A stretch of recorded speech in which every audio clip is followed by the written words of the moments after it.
Hi viewers, welcome to Royal சமையல். இன்றைக்கி நம்ம சாண்ட்விச் எப்படி செய்கிறது அப்படின்னு பார்க்க போகிறோம். இந்த சாண்ட்விச் நான் பகேட் வச்சு செய்ய போகிறேன். ஃப்ரான்ஸில் பகேட் இந்த பன்னு ரொம்ப ஃபேமஸுங்க. நல்ல பெரிய நீளமாக இருக்கும். அதை நம்ம வேணுங்கிற அளவுக்கு கட் பண்ணி அதில் ஸ்டஃபிங்ஸ் எது வேணாலும் நம்ம வச்சு சாப்பிட்லாம். இன்றைக்கி நான் நான்வெஜ் எடுத்திருக்கேன், அதாவது கோழி எடுத்திருக்கேன், போன்லெஸ் சிக்கன் வச்சு தான் இன்றைக்கி செய்ய போகிறோம்.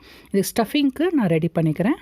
எண்ணெய் இட்டிருக்கேன், ஒரு 4 டேபிள் ஸ்பூன் எண்ணெய் இட்டு பட்டை கிராம்பு ஏலக்காய் போட்டிருக்கேன். போன் இல்லாத சிக்கனாக எடுத்துப்போம். வெங்காயம் ஃபஸ்ட்டு இந்த பட்டை கிராம்பு ஏலக்காய் போட்டு வெங்காயத்தை லைட்டாக நம்ம வதக்கி இந்த வெங்காயத்தை மட்டும் தனியாக எடுத்து வச்சுக்க போகிறோம். ஏன்னா இது சாண்ட்விச்சாக இருக்கிறதுனால நறுன்ட்டு வாயில் உங்களுக்கு வெங்காயம் இருக்கணும். அதுக்குன்னு ரொம்பவும் பச்சையாக இருக்கக்கூடாது, ரொம்பவும் வதங்கினா மாதிரியும் இருக்கக்கூடாது. ஓரளவுக்கு நம்ம வதக்கி எடுத்துக்கலாம் இந்த வெங்காயத்தை. இப்போ பாருங்கள், ஒரு மூடி போட்டு மூடி வச்சோம்னாக்கா எனக்கு வெங்காயம் லைட்டாக வதங்கிடுச்சு, டிரான்ஸ்பரண்ட்டாக இருக்குது. இதை நான் எடுத்துடுறேன்.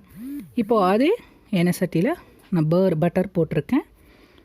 ஒரு சின்ன கட்டி பட்டர் போட்டு அதில் தக்காளியை நான் அரைச்சி வச்சுருக்கிறேன். ஒரு 3 தக்காளி. இந்த தக்காளியை பேஸ்டாக்கி அரைச்சி வச்சுருக்கேன். இந்த தக்காளியை நம்ம இந்த பர்ர் கட்டியோட இந்த மெல்ட் ஆகிற பர்ரில் கொட்டி நல்லா மிக்ஸ் பண்ணிக்கலாம். மிக்ஸ் பண்ணி அது கலர் சேஞ்ச் ஆகி நமக்கு வரும், நல்லா கொதிச்சு. ஸோ அந்த டைமில் நான் இதில் இஞ்சி பூண்டு விழுது ஆட் பண்ணிக்கிறேன். 1 டீஸ்பூன் இஞ்சி பூண்டு விழுது ஆட் பண்ணியிருக்கேன். இது நல்லா பச்சை வாசனை போகிற வரைக்கும் நம்ம வதக்கிக்கலாம். இதில் மசாலா வகையில் கறி மசாலா 1 டீஸ்பூன், சோம்பு, ஜீரகம், மிளகாய் 1/2 டீஸ்பூன் போட்டிருக்கேன். உப்பு, மஞ்சத்தூள், 1 பச்சை மிளகா. இது எல்லாமே தேவையான மசாலா. இந்த மசாலா எல்லாத்தையும் போட்டு நல்லா கொதிக்க விடலாம். இதோட சேர்த்து நம்ம மல்லி இலை ஆட் பண்ணிக்கலாம். மல்லி இலை நல்ல ஃப்ளேவர் வாசனை கொடுக்கும். இதோட நம்ம கழுவி கட் பண்ணி வச்சுருக்கிற கோழி துண்டுகளை இதில் ஆட் பண்ணிக்கலாம்.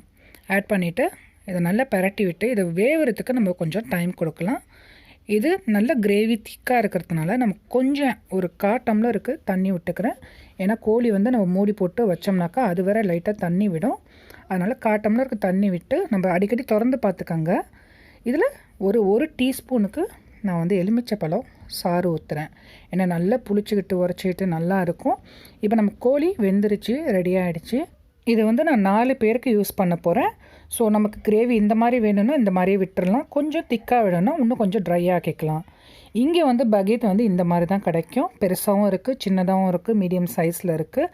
நமக்கு தேவைக்கேற்ப நம்ம வாங்கிக்கலாம். எவ்வளோக்கு வேணுமோ அவ்வளோ. பெருசாக இருந்தாலும் நான் கட் பண்ணி வச்சுக்கலாம். ஆனால் நான் மீடியம் சைஸு தான் வாங்கியிருக்கேன்.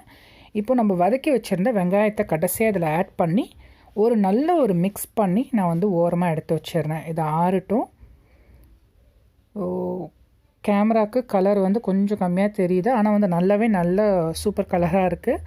இப்போ பகேட் எடுத்துகிட்டா பாருங்கள், மீடியம் சைஸ் இது. இதில் நான் சாஸ் தடவி இருக்கேன். Algerian sauce. இங்கே பல மாதிரி சாஸ் கிடைக்குது.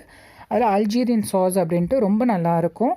ஸோ அந்த சாஸ் தான் நான் கீழே தடவி இருக்கேன். அதோட இந்த கோழி கிரேவி எடுத்து நம்ம வச்சு சாப்பிட்லாம். நம்மளோட சூப்பரான சாண்ட்விச் ரெடி ஆகிடுச்சு.